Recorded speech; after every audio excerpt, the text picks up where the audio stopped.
Hello there, families. Sharon Ackah here again, continuing along our Section 504 series. Today, I would like to discuss complaints under Section 504. Now, you may recall in the beginning of this series, I said we would walk through a number of things. We would talk a little bit about what is 504, what are the provisions, what are some key definitions, and what are some of the accommodations that a parent can request. We even talked about the fact that sometimes things don't go well, and there are disputes, and there are due process hearings to resolve these disputes. There might also come a time when you feel the need to file a complaint under Section 504.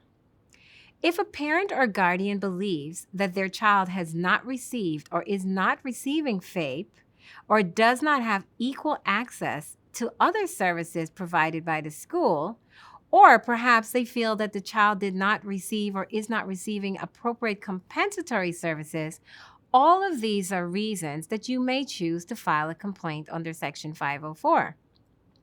Now, once you decide that this is the route that you must go, the school must schedule a hearing under their Section 504 due process procedures. And you may recall that we discussed a little bit about how the hearing would work in one of our prior videos within the series. You may also submit a complaint to the U.S. Department of Education Office of Civil Rights. Now, how are these complaints filed? Well, first, anyone may file a complaint, but you must have the consent of the person who has actually been offended or to whom is the subject of the complaint if you are not actually the person who's been hurt by the school's actions. The complaint has to be filed within 180 days from the most recent discriminatory act. Now, there are circumstances under where that timeline can be waived. And if you are dealing with this, you're filing a complaint or you're thinking about filing a complaint, consider speaking with your legal assistance office, and you can discuss whether or not a waiver of time might be necessary and under what circumstances that would be appropriate.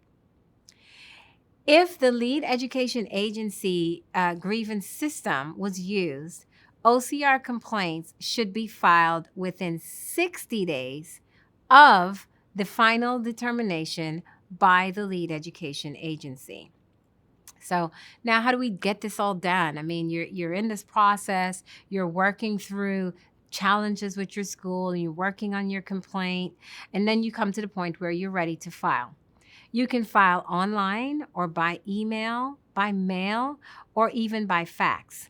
But once again, this might be a good time to check with your legal office because how you actually file your complaint may vary based on your jurisdiction.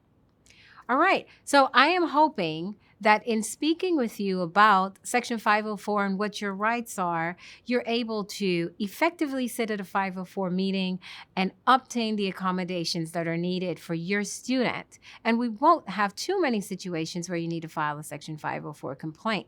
So this is just a quick video letting you know how to do that should you find that necessary. And once again, reminding you, seek legal guidance. Go to your legal office by scanning the QR code on your screen and have them help you walk through this should you need that assistance. Thank you, and I look forward to helping you with your advocacy toolkit as we continue to build the video series.